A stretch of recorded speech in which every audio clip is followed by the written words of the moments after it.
This is so it can be recorded, and these talks are sent all over the world. So it's amazing that you give a talk over here and so many people listen to it, whether it's in Brazil or in sometimes in places they're not supposed to listen to things, like in Iran and all sorts of places. But it's great because it's good teachings which can help people live more peaceful and happy lives. And just as the last people are just coming in, the talk I'm going to give this evening is based on something which I saw last night, because even though we're not allowed as monks to watch TVs for entertainment, every now and again somebody finds something, an interesting program or documentary, and they put it on some sort of disc or some of these memory sticks, and they send it over to our monastery, watch it on a computer. And what we saw last night, Ajahn Brahm was given this little documentary, I think from Canadian television, of a debate between Tony Blair and Chris Hitchens on what is religion a force for good in our world. And of course everyone would, hopefully you know that Christopher Hitchens, he's the person who wrote the best-selling books, such things as God is Not Great, and I think Religion is a Trouble, or whatever it was. But he is very much a great critic of modern religion. And Tony Blair, he just recently became a Catholic, so they were arguing with each other about the value of religion. They mentioned a few little things there which I thought were important to bring up here as a way of understanding what we're teaching here and bringing the external ideas of Buddhism, its force in this world, into one's own spiritual practice, to take the big picture and then internalize it for yourselves afterwards. And one of the things which Christopher Hitchens actually mentioned at the end, which really rang a bell with me, was he said one of his greatest criticisms of religion was it took away your critical faculties, and it demanded you suspend your intelligence on the grounds of faith. And for many, many people in our modern world, I think that was one of the reasons why he said that intrinsically it's not a force for good in this world. And he was making a comparison because he was a lifelong socialist, and when he was very young he flirted with the Communist Party. And even though that communism has got a very bad name in many places in the world, he said as a young man that there were many very idealistic, hard-working, selfless, intelligent people who had his wonderful ideals of fighting the worst of our modern world, of the materialism, exploitation, not giving rights to our minorities at that particular time. Women, why they were called a minority I don't know, because they're half the population, but things like gays and people who are on the edge of our societies, that they wanted actually to give these people rights, to free them from any oppression, and they had a lot of ideals. But Chris Hitchens, he'd said that he abandoned his commitment to that type of socialism on the grounds that it demanded for success a subservience to a hierarchical dictatorial system. And he said that was exactly one of the same reasons why he abandoned his respect for religion, because to submit to a hierarchy meant suspending your critical faculties, suspending your intelligence, just to do what you're told because the people above you said it was good for you. And he saw that was a great danger, and just as it proved to be a great danger in some of the regimes which followed the communist model, he said it is also a current and past and future danger in authoritarian religions, which tell you what to believe and tell you what to do. And sometimes you're demanded to follow that path or else. A good example of that here in Nolamara Temple is bowing. Do you feel compelled to bow when you're in here? If you feel compelled to bow, I have failed in my job. You don't have to bow. You are most welcome in this temple if you never bowed once. because there is no compulsion in a spiritual path which is really deserving of its name.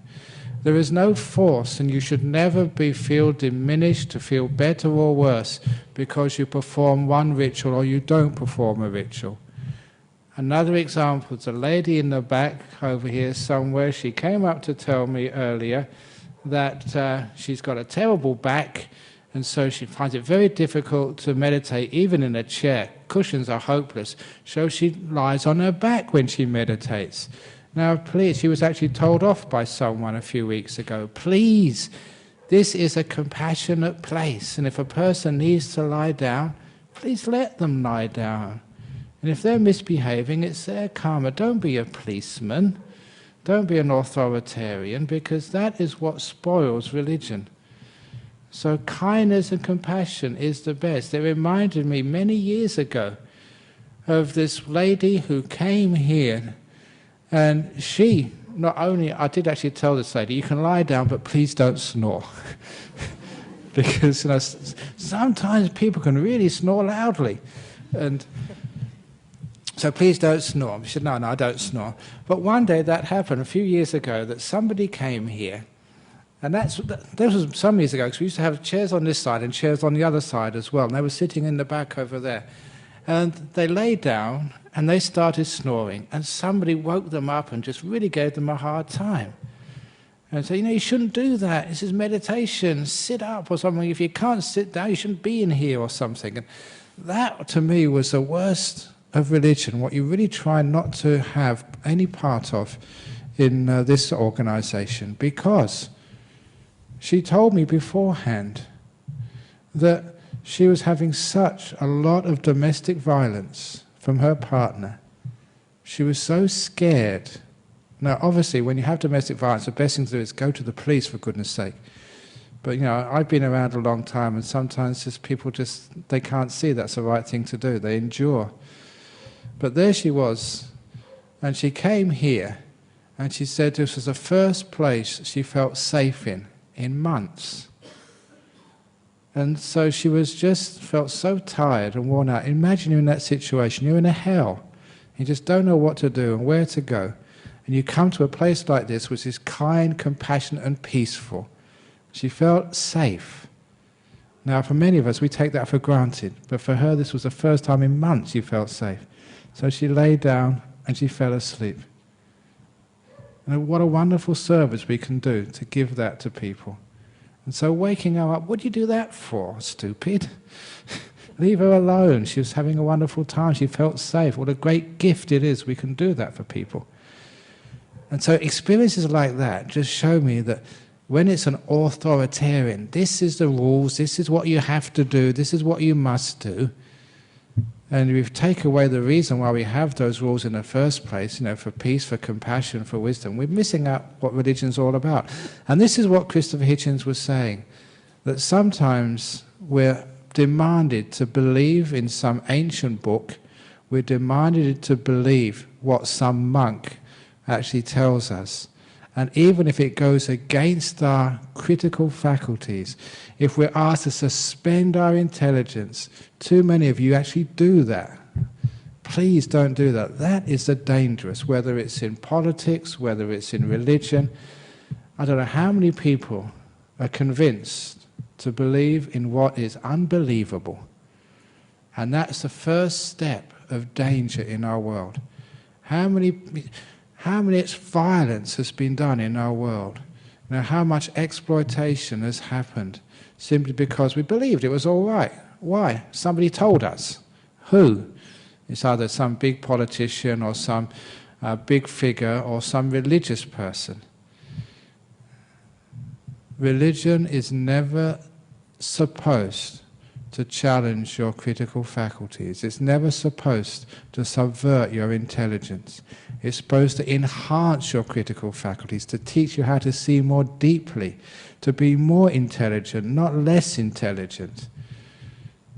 And to be able to do that, we have all of these ways of training our mind to see clearly, but it does not mean we actually suspend our faith. So we suspend our judgments. Instead, we should suspend our faith. As I mentioned many years earlier, and this is one of those little sound bites. Even as a monk, I have to have sound bites, because when you give a talk, what do you actually remember? Just a few of these important little sayings. The two types of religion to be found in our world today. And this is not just one type of religion, this goes across the board. The religion which the religion which changes the truth to fit the faith, and the other one which changes the faith to fit the truth. I think you understand what I mean. What religion actually are you following? Is it changing the truth to fit your faith? Buddhism says this. Christianity says that. That's what it said. These people know more than I do. Therefore, even though I know this ain't true, well, it must be true because they say it. So never actually do that, please. If anything which you hear here you don't agree with, wonderful, disagree with it. Never bend the truth to fit the faith. The other way around, bend the faith to fit the truth, to fit your experience, your understanding. Now this is not being a radical Buddhist. This is actually original Buddhism. I know that sometimes I get criticized by some quarters by saying that, I like changing things, that I'm a rebellious Buddhist, that, I am just a radical. But actually, I sort of confound people, say, no, I'm actually one of the most conservative, fundamental Buddhists you can actually find. I actually follow what the Buddha said, because that's what he did say. You all know the Kalama Sutta, I hope. The Buddha said, don't just believe because it's tradition. Don't just believe because it's been passed down for generations. Don't just believe because anyone says it. Don't just believe because your teacher said it. Don't just believe because the Buddha said it. But follow your experience. And after he taught the Kalama Sutta, what happened? Because the Buddha taught the Kalama Sutta, everyone believed it. Challenge it, for goodness sake. And that's one of the most wonderful things I found about Buddhism. That's one of the reasons I find it happy to be a Buddhist, because I could challenge anything. And please you challenge whatever is said here. Never allow, this is another saying, never allow never allow sort of knowledge to stand in the way of truth. Because knowledge is all that you've been taught, all you've been here, all you've heard when you've come to places like this, all that you've read, all that has been imparted to you by others. And you know how often that can stand in the way of truth? Because truth is your experience, is your understanding of what's happening right now. And so often knowledge stands in the way of truth. That often happens, especially in things like science. In science, when we all know about sort of medicine, we all know about laws of gravity, we all know about the biology and botany, and some guy comes along and said, no, you're wrong, it doesn't work like that. And what does the scientific establishment say? You're a radical, you don't know what you're talking about, get out of here. And all the great advances in science, as we all know, were done by the radicals. And when they were first proposed their theories, they were considered, no, it can't be right, you're wrong. How often was it that the knowledge stood in the way of truth? And that also is in medicine as well. But I recall I don't know who this guy's name is, but this was a real good scientist. I was told this by this doctor who took me onto this retreat in Wat Buddha Dhamma many years ago. That's a monastery in Sydney. And as he was driving, he said, the professor who welcomed him to the medical school, I think it was Royal Prince Alfred Hospital in Sydney, med school, he gave the opening address to all the students to welcome them to the medical school. And the opening address started with these unforgettable lines. He said, 50% of what we're going to teach you in the next 4 years is wrong. Our trouble is we don't know which 50% it is. Now, what a great scientist that is. It is suspending knowledge so that any part of what we're teaching you here, any part which we're imparting to you as medical knowledge, it's not truth. Truth is something which you'll find later on. Nothing is unchallengeable. And that is basic Buddhism, which I really loved when I first found that out. There was another example. When a Buddha gave an inspiring talk, this was original Buddhism, 2,600 years ago. He gave this inspiring talk, and he turned around to his chief disciple, the monk who was the wisest of all the monks he had there, and he said, "Do you believe what I've just said?"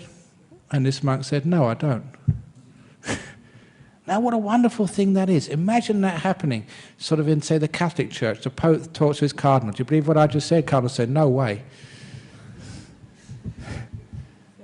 And this was actually praised. The Buddha said, "Well done, Sariputta.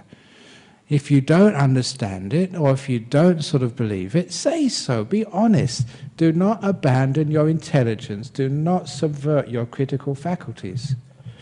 Now, I need to say that again and again, because many of you do subvert your critical faculties. Many of you do abandon your intelligence because you heard it from me, you heard it from a nun, you heard it from somewhere else, you read it in a book. Now I want to take this spirituality to a higher level, because if you do have that belief and you do suspend your critical faculties, there's all sorts of terrible things will happen. And this is the worst part of religion, which people like Christopher Hitchens were actually emphasizing. You know, the abuse and killings which go on in the name of religion. Why? Because people believe in what they read in the book. They believe in what they've heard from the pulpit, rather than understanding the truth in their own hearts. Understanding the truth in their own hearts leads me on to another part of what real religion is, and the worst part of religion. And if Buddhism is going to be a force for good in this world, the type of Buddhism we're looking at, the original form, because that understanding the truth in your own heart gives you an autonomy in religion, which means that you have to make your own choices. You have to decide for yourself what is true and how you're going to behave, and what is good and what is bad. Too often it's the religions that actually tell you what's good and tell you what's bad. And therefore sometimes that some religions says homosexuality is bad and it's evil. And I'm sure there's many homosexuals who are in this audience this evening or listening on the internet, and just how gross that is and how that hurts you. I will never forget this talk I gave in the Old St. Anne's Hospital. It was Mercy Hospital now, I think it's called. And after giving a talk, this elderly gentleman came up to me and he said, "Thank you so much for what you said about gays."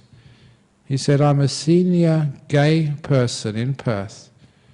And he said, "Religion has been so cruel to us." And when he said that, it wasn't the words which I heard, it was the emotion which he'd had in his heart for maybe 30, 40, 50 years, because he must have been in his late 60s. And that really hurt me. I have enough empathy to feel other people's pain. And I thought, my God, what has religion done to you guys? Now, I mentioned it, I was never been gay. I was a heterosexual. I had girlfriends. Hopefully they'd never come and find me these days and tell me all the stuff I got up to. But, I was heterosexual. But actually to hear that, I thought, what has religion done to you guys? And not only that, why did that happen? Because all of you, I'm sure you have a friend who's a gay, if you're not gay yourself. So why are they doing this? What's wrong with gays? Exactly. Believe your own heart. Believe your own experience. And don't just believe what some, usually man, so probably the gay themselves, say from the pulpit. I get into trouble for this, but this is what we're supposed to do as monks. We're supposed to challenge. So it's wonderful, isn't it, that you can actually have autonomy. And this was the other thing which Christopher Hitchens was actually mentioning, which I agree with totally. And I see this as a danger even in Buddhism. That the Buddha, when he set up Buddhism, he followed a democratic system. When people keep saying democracy started in Greece, I challenge that. That is just your faith, what you've been taught. That's another example of your knowledge. Yeah, we all know that, don't we? But do we? Is that true? It's very likely it's untrue, because in the ancient Buddhist texts, which we got no doubt are authoritative for 2,600 years ago, 2,600 years ago in India, this is about 150 years, 200 years before Socrates, there were old democracies, systems which had been developed I don't know for how many years. The Buddha's own land, the Sakyan Republic, all Sakyamuni, Sakya was his clan. That was a republic. They had an even bigger republic just north of the river Ganges, just north of Bombay, Patna. That was the Wajian Republic, which was very, very strong, very long-lived, and it was so similar to the way that the democracy was happening in Greece. It wasn't a total enfranchisement of everybody. Number one, the women couldn't go into those meetings. Number two, like slaves couldn't. You had to be landowners. But the landowners, it was a democracy very similar to Greece at that time. And that was actually the system which the Buddha took on for the Sangha, for the monks and nuns. We're supposed to be autonomous. And that wasn't just a mistake. That was actually reflecting the whole teachings which he was giving on personal religious autonomy. An example of that, a very famous saying, Buddhas only show the way. They won't make you walk it. They will show you the way, and it's up to you. You have autonomy in your spiritual life. And whether you walk that path or you walk in the opposite direction, the Buddha would not criticize or praise you either way. He'd just respect you whatever you did. Otherwise, it's not autonomy. If you don't respect people's autonomy, it means there's some form of control there. And because there was no control from the very beginning, the way the Buddha actually set up the communities, the whole organization called Buddhism, it was totally autonomous. So every monastery, this was like the center of the Buddhist community, the monastery or the temple. That was totally independent of every other monastery in the whole world. You made your own decisions. Your community met together. And more than that, if any one member of that community objected, you couldn't go ahead. It had to be a unanimous decision. So you'd meet together, and we do this right now, even in Bodhinyana Monastery, Dhammasara Monastery, they have to do the same. Any monastery which follows the old Vinaya, we meet together, we discuss whatever we're going to do, and if one monk objects, and then like say, Janarata, how many years have you been a monk now? 2 years. I've been a monk for 36 years. He's got an equal vote with me. That's unfair. And I did a proposal. I think we should have votes. How many years you've been a monk? I get 36, he gets 2. That doesn't work that way. We've got an equal vote. And that's actually the way that Buddha actually set it out. And it was an autonomous with harmony there. Now, that particular system is not just the way that the monasteries are run. That is the way that Buddhism is run. No hierarchies, but this great sense of equality and autonomy, which is why when you've come here, you've never been told, yes, you must keep the 5 precepts, or else don't ever walk in this door ever again. Sometimes I do tell jokes, and sometimes I get into trouble for that, because sometimes whenever we have these big festivals, which you see, and there's all this food, and because there's these 8 precepts, when you keep 8 precepts, you can't eat in the afternoon. So I always say, look, all you other guys, stay behind. Let the people with 8 precepts take the food first of all, because if they have to wait too long, they won't be able to eat in time. So let the 8 preceptors go first. And then I say, after the 8 preceptors, the 5 preceptors go next. And then after the 5 preceptors, I say the 4 preceptors. Then the 3 preceptors, then the 2 preceptors, and the 1 preceptors. Anyone who's not keeping any precepts, you can't have any food in the Buddhist temple. That's just a little joke. But no, even if you keep no precepts, you're still welcome. Why is that? It's because we don't want to actually to control. Because that's what Christopher Hitchens was also alluding to. whenever we get hierarchies, especially in potent things like religion, we get power. And we all know just that famous saying of Lord Acton. I always remember this because I was born in Acton. He was this old lord who had this big country estate. And actually that was the primary school, was right where he had his country house. So Lord Acton, he said, power corrupts and absolute power corrupts absolutely. And that's one of the reasons people like Christopher Hitchens, Richard Dawkins were so upset at religion. Why? Because it became organized. And with organization came power, and with that power came inevitable corruption. And this is why I really ask the whole Buddhist world, please don't have too many hierarchies, don't too many big organizations. It's even if they're made up of good monks, the very fact you're trying to control a set of monasteries means you will always get corrupt. You'll always make stupid decisions. Why? Because that's the nature of power. It corrupts. The Buddha obviously saw that and kept everything autonomous, a devolution of power, giving power to every monastery. From the monastery, power to every monk. Every nun had that power. Every lay Buddhist had that power. And there was no one who could tell you otherwise. There is no pope in Buddhism. There never had to, there never could be. Because one of the last sayings of the Buddha, these are little sayings which are not like sayings about, which are nice aphorisms, which you can put on your board, just like I said, that never let sort of knowledge stand in the way of truth. Oh, that's very good. Now this was a saying which many people miss, but which had a huge impact on world Buddhism. Just before he passed away, someone asked him, who's going to take over? Who's going to be the boss when you're dead? And he said, no one will be the boss. He said, let the teachings, let these rules for the monks, let that be your teacher from now on. No other teacher. Now that was a powerful statement. It meant he could have no lineage of leaders. You just let the teachings be your leader.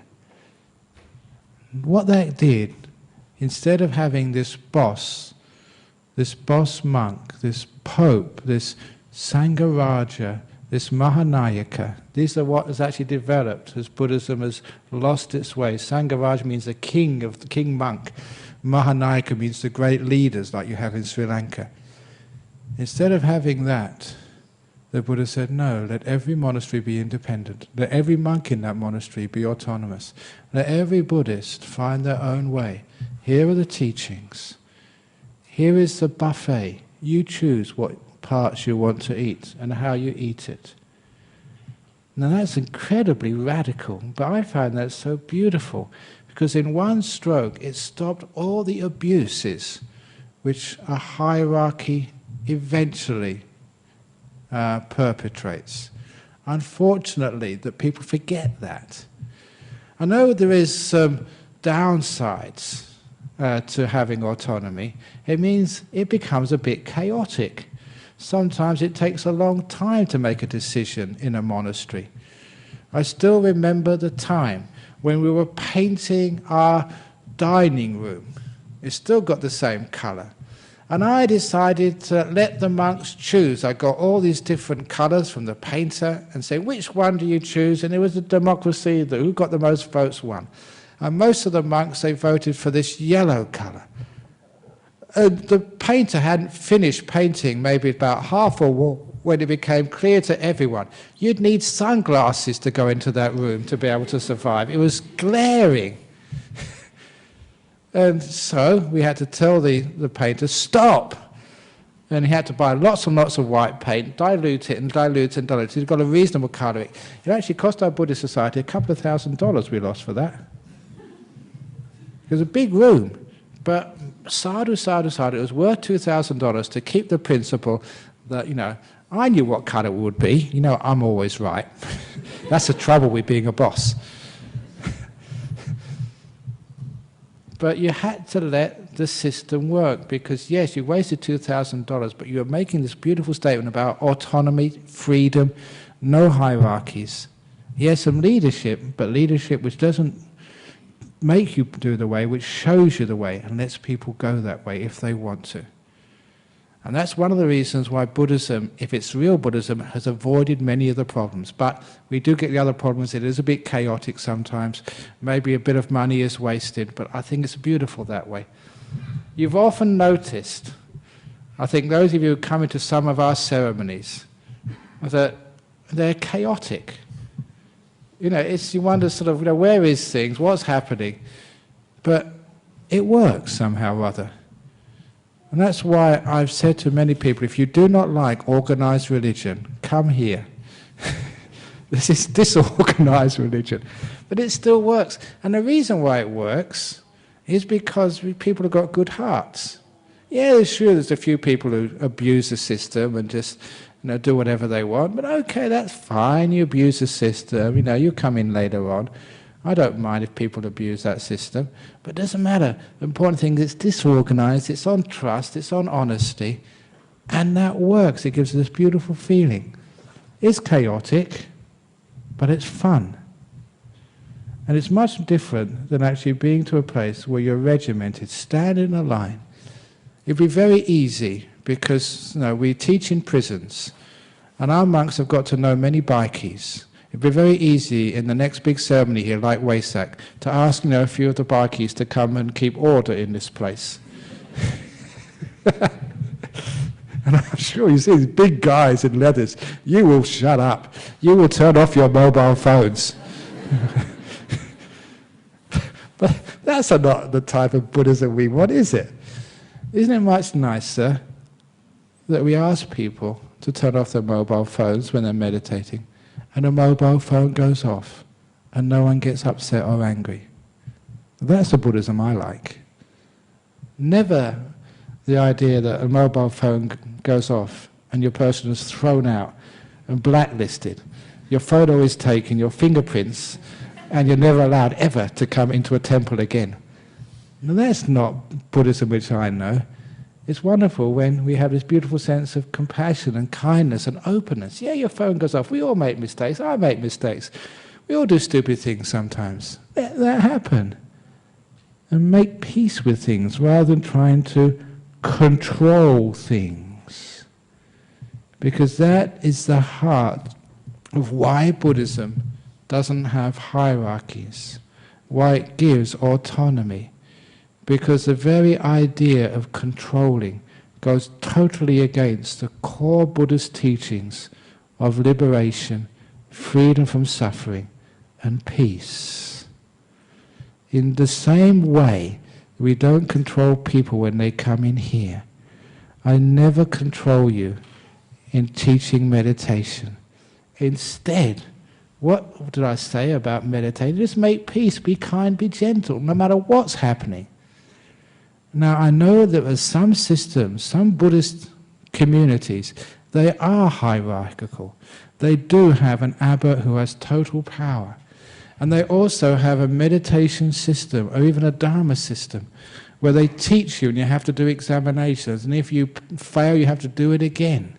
And they have a meditation where you have to sit up straight, cross your legs, don't even blink, and don't move until I've finished ringing the bell.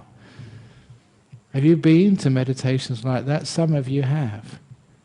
Now, it's not just counterproductive. It is un-Buddhist. It is just someone trying to control you, and you trying to control yourself. And for many of you, you've been doing that all your life, and you've reaped the results of that. Sickness, tension, lack of self-esteem, a lack of peace and meaning in your life. Or other people have tried to control you, and you know what that feels like. When you're being controlled, especially by a partner who you love, the relationship just gets so unbearable, claustrophobic. And maybe you may be that controller. Look at yourself. Your partner in life, do you love them, or are you trying to change them? What is your relationship? Which is why when we teach this Buddhism, it's amazing just how relationships actually change from being dysfunctional to being truly loving. You're not controlling the other person anymore. You're letting them be. And then they become better. You control them and they get worse. You love them and they get better. It's counterintuitive, which is why we call it wisdom. Wisdom is something which it goes against your knowledge. Never let knowledge stand in the way of truth. It works, so use it. But more than that, the way that you meditate. For years and years and years I've been telling people, just let things be. Stop trying to control your mind. Stop trying to tell it what to do. And that's one of the reasons Prem said all these monks who are listening to me teaching meditation in Sri Lanka, why many of them got the message and why they're really happy. Now they know how to meditate. Before they were told, watch the breath. So they're sitting here watching the breath, trying to watch the breath, getting nowhere, getting tense, and screwing up their minds. And Ajahn Brahm said, just let things be. You fall asleep, just let yourself fall asleep. Stop trying to control the mind. And many of those monks in Sri Lanka said, well, I'll just fall asleep. I said, yes, of course you will, because you need to be asleep. You know the reason why you fall asleep in meditation? Because you're tired. This is nature. Stop fighting nature. Just be with nature. Your job is not to control nature, but to give even your mind autonomy. And I said to many of these even monks, I gave them the simile, which I give in meditation, of inviting a friend out for coffee. Say tomorrow afternoon, you have a free afternoon, and you ring out your friend, hey, let's go for a cup of coffee. And you tell your friend, now we're not going to go to Gloria G's, we're not going to go to Starbucks, we're going to go to Dome, okay? And when we go there, we're going to sit in the table just in the corner, not in the front, because I like the one in the corner. You're not going to sit in the chair next to the wall, but the chair on the opposite side, because I like the chair by the wall. And you're not going to have a latte, you're not going to have a capu, you're going to have a sort of a short black. And you're not going to have a muffin, but you're going to have a biscuit. And we're going to talk about Buddhism, not about Christianity, because I'm a Buddhist and I don't care about your Christianity. We're going to talk for about 1 hour, and that's only 1 hour, because that's all the time I've got. And then afterwards you leave, okay? Now you get the message? Now if somebody called you up and they spoke like that to you, what would you say? Oh, I'm too busy, I'm sorry, I haven't got the time, I've got other things to do. You'd lie to get out of that, because who likes to be with a control freak who's always telling you what to do, what you're going to eat, what you're going to drink, where you're going to sit, and how long you're going to sit there for? That is unbearable. Now you know why you could never be at peace with your mind, because that's you. You are that control freak with your mind. Come on, mind, you're going to watch the breath now. You're going to watch the breath for half an hour, and then when Ajahn Brahm rings a bell, then you can do something else. And you're not going to watch it your way, you're going to watch it the way the monks say, and you're going to do this and you're going to do that. Now many people treat their minds like slaves. They're control freaks. That is not Buddhism. Please give your mind autonomy. Give it freedom. And on these retreats, actually this was an earlier retreat, I think in the November retreat, which I gave at Jhana Grove or somewhere, I forget which, I give so many retreats. One of the problems actually with, I actually practice what I preach, living in the present moment. Sometimes I forget what month it is, what day it is sometimes. So it is Friday today. It must be Friday because I'm giving a talk here at Nolamara. But I do actually forget, really, seriously. Too much living in the present moment.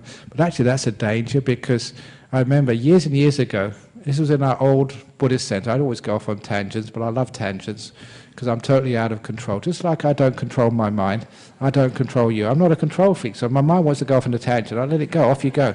But it's an interesting tangent, because this guy, about 26 years ago, this was in temple in North Perth.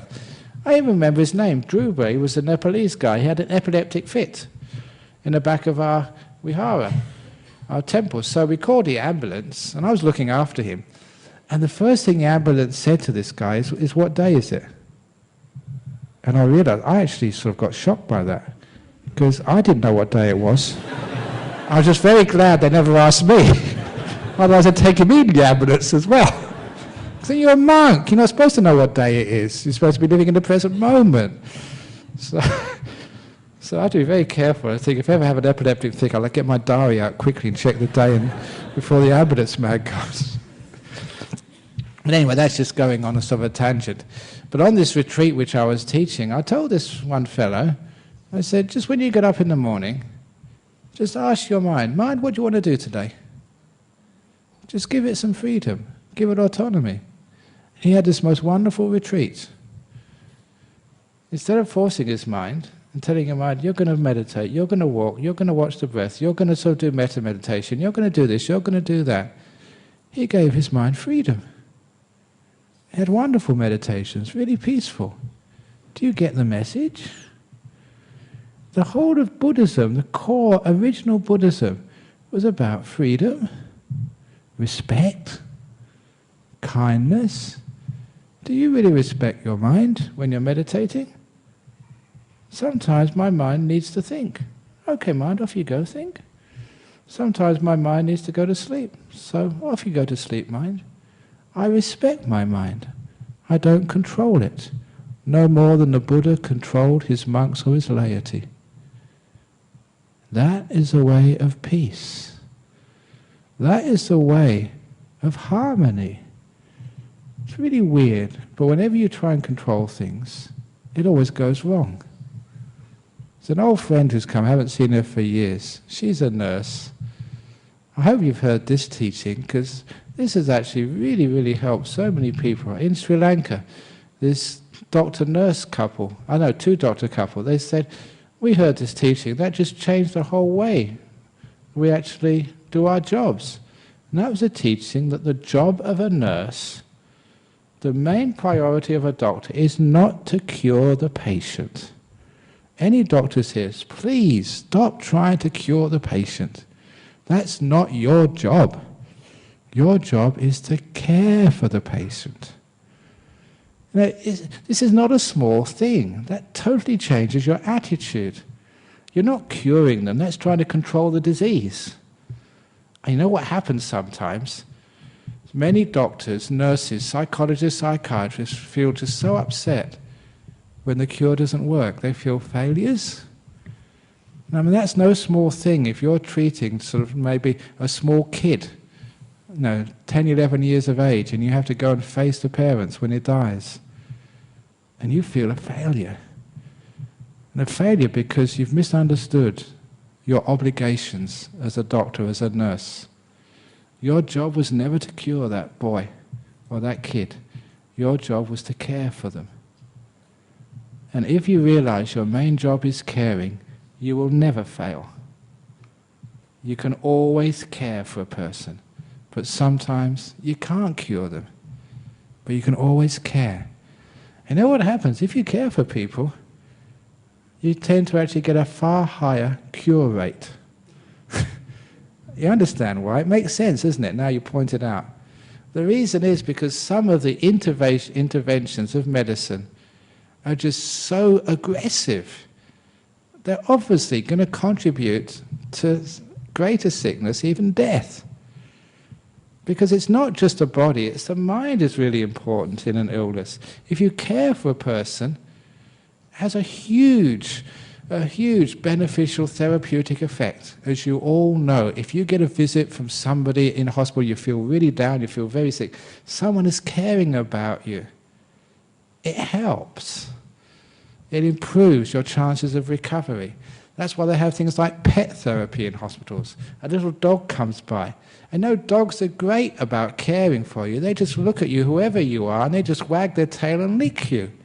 Even if you don't deserve to be licked, they'll still do that for you. They're totally unjudgmental. They care. And of course, that gives a huge uplift to the person who's laying in the bed feeling like death, so uncomfortable, so in pain. You understand how care is a powerful medicine, which is why, if you remember, your job is to care rather than cure. You'll be a far more successful medical practitioner, far more successful nurse, psychologist, psychiatrist, counselor, whatever else your job is in life. But you can also see why, underlying that caring rather than curing, is underlying not being a controller, not trying to force the issue of life and death, which is what sometimes doctors feel they are. They're little gods with the power of life and death in their hands. No one deserves that power, not even a god. You only you have that power. All we can do is to care. And if we know how to care, we understand what our obligations in the spiritual life is. Not to control, but to care. The job of a monk is not to control you, but to care for you, to show you kindness, no matter what you ever do. And that's a wonderful thing to be able to practice. Yeah, you tell me my teachings are wonderful, the best teachings ever. Oh, thank you, Ajahn Brahm. Or you tell me the teachings are bullshit, or whatever else it is. And I say, wonderful, very good. Now that's actually what we really mean about caring, not controlling. Caring, giving, letting things be. Not craving, not controlling. You all know that craving, controlling, you should know anyway. Basic teachings of Buddhism, the first teaching of the Buddhism, the Four Noble Truths, craving, controlling leads to suffering. And that was a core teaching. He understood this. The first thing he understood was that control is the cause of the problem. Craving, wanting. And letting things be, being kind, being gentle, that is the cause for the end of the problem. So whether it's in the small things in your life, whether it's in your meditation, that's why recently I was teaching people, and I said there's two types of meditation. That's right, I was where was it? Teaching some people who came to monasteries or somewhere, I forget where. I said there's two types of meditation, and straight away they thought, yes, samatha vipassana. Actually, it was in Armadale the other night. I said, no, that's not the two types of meditation. The two types of meditation is Second Noble Truth meditation and Third Noble Truth meditation. So what the hell is that? So this is what it is. You all know Second Noble Truth, craving leads to suffering. So want. I want to be peaceful. I want to be with the breath. I don't want to be sleepy. I want this, I want that. What happens in your meditation? Suffering. You get tense, you don't get any peace, and it becomes a waste of time. Why? Because you weren't doing the right type of meditation. You were wanting something. Third Noble Truth meditation, the third Noble Truth in Buddhism is letting go of craving leads to nibbana, to peace, to freedom, to happiness. Letting go of craving. So when you're meditating, if you let go of craving, you find your mind is so peaceful and so happy and so free. That's the first teaching the Buddha ever gave. And people forget it. So when they're meditating, yeah, I've got to be peaceful, I've got to be still. Okay, full lotus, I'm going to do half an hour. Want. And I want sort of jhanas, I want enlightenment, I want to see the Buddha, I want to see my past lives, want. Now those of you who've done that, you're laughing because you've done that before, haven't you? And you know what it feels like. Suffering. Stupid. Second Noble Truth you've been doing. Third, let things be. If I'm sleepy, I'm going to be sleepy. I'm not going to cure my defilements, I'm going to care for my mind. So don't be like that person who wants to cure all of your problems. In other words, change your mind. Care for your mind instead. That's something you can always do. And that's why you can always meditate. That's why Buddhism never had this controlling from the very beginning. Never had the hierarchies, which usually end up as patriarchies. Or even matriarchies were just as bad. Look at Margaret Thatcher. She tried to do the very best, but it just doesn't work. That's why look, if ever I'm the boss of everything, okay, sometimes we make the joke. My official title in this organisation is Spiritual Director of the Buddhist Society of Western Australia. And sometimes people made the joke, I forget who it was, Spiritual Dictator of the Buddhist Society. Please, if I'm ever a dictator, please kick me up in the backside. Even though I'm a monk, please do that, because that's really dangerous, and I never ever want to do that. Because that goes totally against everything I understand about Buddhism. And if that's a type of Buddhism which we're encouraging here, that will never be a danger to this world. That will never be responsible for homophobia, never be responsible for racism, slavery, never be responsible for any type of diminishing of any human being, because that all comes about when we try and control, we try and compare and make ourselves better or worse or whatever else. We're not curing anything, we're caring. We're not controlling, we're respecting. Which means the idea of hierarchies just disappear. Yeah, we do have a committee, but they change every year. Just like that old joke about politicians. Politicians are like nappies. They need to be changed regularly. So do committees. And we're having an election soon, so please, you nominate so we can have a change. So not all the same people, because it's dangerous if the same old people are every year on our committee. It's not that much hard work, and it's a lot of good karma. So if you haven't been on a committee yet, you get on that committee. So see how this place is run, and make sure we never ever become control freaks in this society.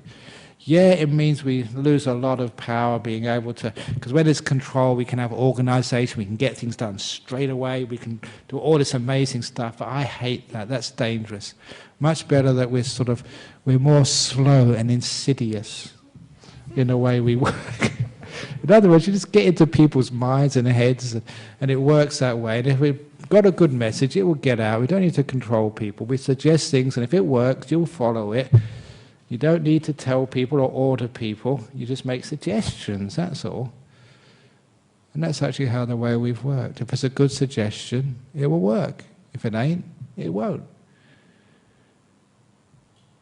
When we do it that way, we find that there's no control. There's another really good article. This is actually the Hitchens and Tony Blair debate. I'm sure you can find it on the internet.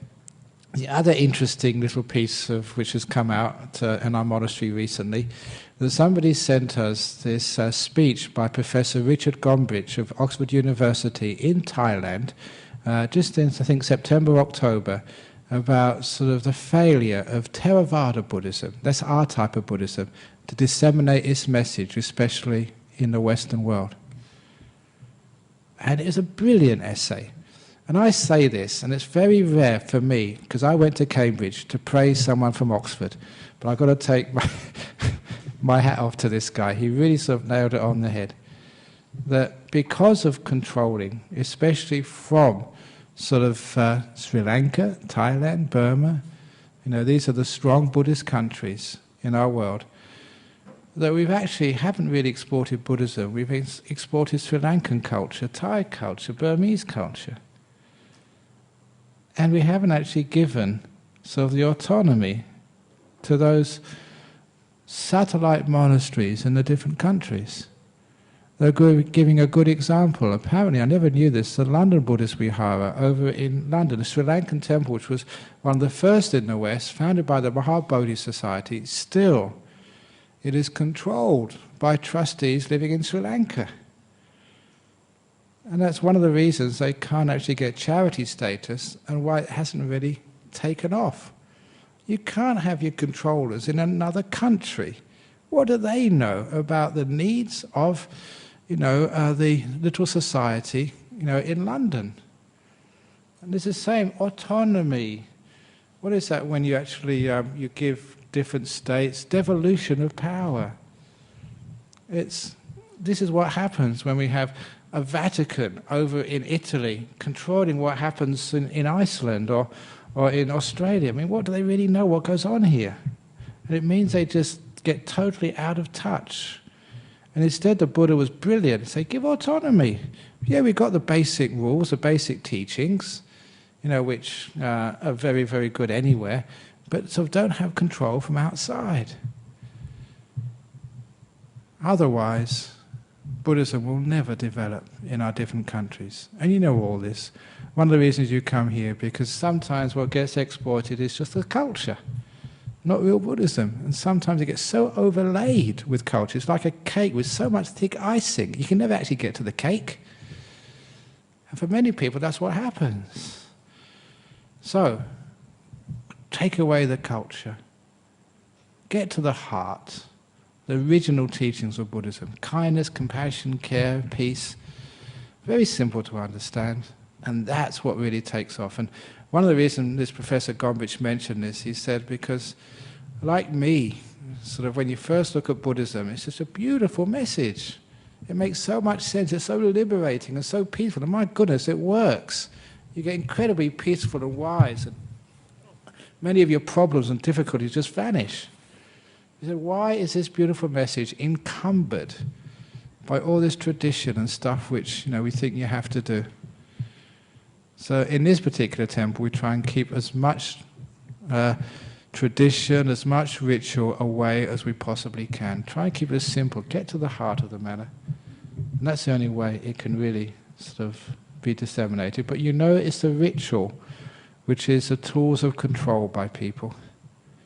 Whenever there's a ritual, there's only some people who can actually do that ritual. Sometimes even now, if you want 8 precepts, you think you have to come to a monk for that 8 precepts, or 5 precepts. No, do it yourself. Go in front of a Buddha statue, determine the 5 precepts. You don't need it for a priest. This is not priestcraft. If you want to do well in your life, don't come and get a blessing from me, or this holy string, or holy water. I don't mind giving holy water, because it cools people down, especially in this weather. I did a lot of holy water. I even did it to the monks, because they were getting a bit hot in the sala. It's very nice. But you take responsibility, rather than thinking a priest or a monk can do that for you, which is the teachings of Buddhism. Powerful, but very beautiful. And that way that Buddhism can be disseminated in this world. He also mentioned the bhikkhuni issue as well. He said, look, if women want to become bhikkhunis, they should be allowed to. Now, why are men stopping them? He said that just really hurts the growth of Buddhism in the Western countries. And it's ridiculous, it's stupid. What are you doing that for? So it's a beautiful article. So if you really want to see the rest of that article, Professor Richard Gombrich, it's the Oxford University Centre for Buddhist Studies. Nice one to read. And so it's challenging. The last thing which he said in his article, actually the first thing, he said, Buddhism, like all religions, should not just be about comforting people, not telling people what they want to hear and holding their hand and said, you're going to be all right. It's challenging people to look deeper, challenging people to make the most daring step in your life and take autonomy, take charge over your life, over your karma, rather than giving that authority to another person. Instead of asking me to decide, you decide. You take control. You be an owner of your karma. For many people, that's the most scary thing to do. We still want a mummy and daddy to tell us what to do. Some big mummy or daddy in the sky who revealed a book many years ago which gives us all the instructions of what we want to do. Thank you, mummy. Thank you, daddy. No, there is no mummy and daddy. You're adults. You're grown up. Take responsibility. Make your choices. Follow your path. Have autonomy. Gain your freedom. Otherwise, you'll always be a slave. A religion should not be enslaving, but should be liberating. I'm not here to give comfort. Religion is here to challenge you to be free. Thank you for listening. Thank you. Very good. When he was clapping, did you feel like you wanted to clap? If you did, why not? If you want to, do it, but you don't have to. Take autonomy. Okay, yes, at the back.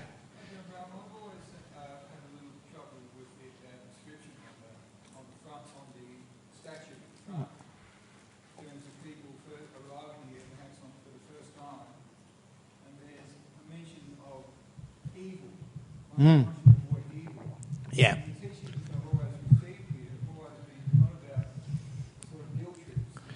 Yeah. So I'm just wondering, there's another verse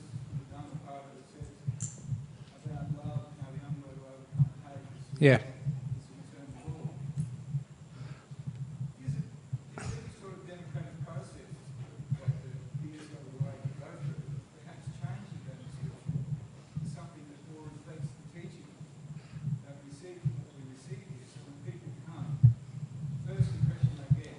Yeah. Yeah.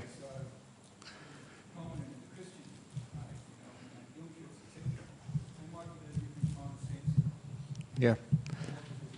I get your message that he was saying this is for the camera because sometimes you can't pick up the questions on the recording. You're saying in the pedestal on which is a big statue of the Buddha, the entrance to this temple, is inscribed there a very, very famous message of the Buddha, Sabba Papasa Karanang Kusalasu Pasampada Sachitang Pavyodapadang Etang Buddha Sasanang. Which, that's not what it says on there, that's Pali. But the second word was not to do any evil. I wanted to put not to do unskillful actions, which is much more accurate. Unfortunately, unskillful actions doesn't fit on the pedestal, but evil does. So I lost it. So just practical reasons, that's why we put it on there. But I agree with you, there is no such thing as evil in Buddhism.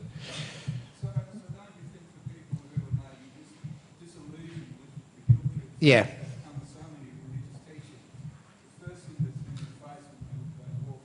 Yeah.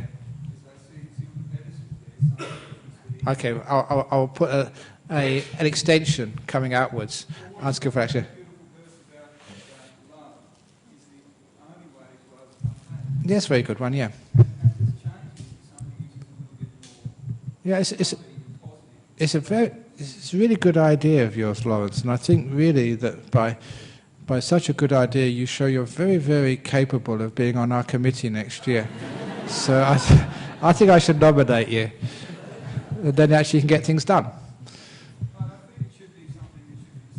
Yeah, well that's where we discuss things on a committee.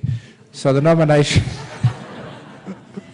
So I will sign your nomination form this evening. That's one of the rules we have in a monastery, and I told people in Sri Lanka they thought this was a great rule to institute. In our monastery, if anyone has an idea, they have to do it. So if anyone says, well, I think we need a shelf in that cupboard, they have to be the one who makes it and puts it up. So, you know where I'm going on this one, Lords. Very good. Excellent. Yes, another question over there. Ajahn, you mentioned about the importance of having a critical thinking skill. Yeah. But then if you do meditation, one of the enemy of meditation is doubt. You typically need to be doubt. So how do you reconcile it? Okay, when you do meditation, you're overcoming doubt. And is that a contradiction, having critical thinking? Not at all, because I use a simile of like doing a science experiment. When you're doing a science experiment, you're doing the experiment, you collect the data, you suspend your critical facilities for the time being, because you've got to collect the data. If you start judging the data in the middle of the experiment, the data which comes afterwards, you'll distort the nature of the human mind. Things which don't agree with the conclusion you've arrived at halfway, you'd ignore. Anomalies or readings were taken wrong. The ones which support your conclusions you made halfway, you will keep. So in science, the way I was taught, when you're collecting the data, no critical faculties at all. This is not the time for it. And once you've collected the evidence, then you apply your critical faculties, but not while you're collecting the data. Meditation is collecting the data. Afterwards, when you come out afterwards, then you use your critical faculties. What was that like? How did that work? Why did it was successful? Why wasn't it successful? That's the time to use your intelligence. And also you will find that your critical faculties will be enhanced by meditation. You'll become a much clearer, deeper thinker, which is one of the great advantages. So meditation is never intended to dull the mind or to make you stupid. It makes you more sharp, more intelligent, and better able to use your critical faculties like a surgeon with a sharp knife. So thank you for that question. Okay, the last question, and then we'll end it because we're going over time. Yes? Humorous question. Oh, great. You mentioned holy water earlier. Yeah. You know how Catholics make holy Yeah, I know this one, but please tell us. The boil hell out of the water. Yes, that's how you make holy water. It was only that easy to boil hell out of water. But anyway, they're very good. Thank you for that joke. How do you make holy water? Boil the hell out of it. Very good.